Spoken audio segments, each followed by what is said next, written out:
Polda Metro Jaya menegaskan pihaknya memiliki bukti kuat untuk menetapkan Irjen Teddy Minahasa sebagai tersangka kasus peredaran narkoba. Hal ini disampaikan Kabid Humas Polda Metro Jaya terkait pernyataan pengacara Teddy, Hotman Paris Hutapea, yang menyebut ada beberapa kejanggalan dalam kasus kliennya.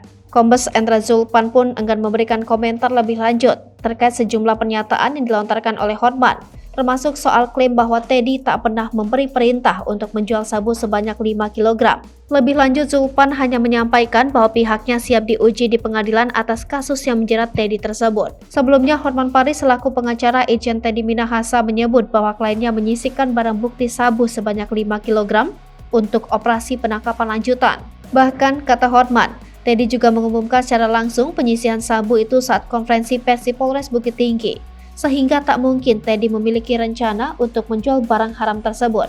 Disampaikan Hotman, Teddy juga telah memerintahkan agar barang bukti sabu 5 kg itu ditarik kembali, namun sebanyak 1 kg telah dijual oleh AKBP Dodi selaku Kapolres Bukit Tinggi. Diketahui, Teddy Minahasa telah ditetapkan sebagai tersangka kasus peredaran gelap narkoba.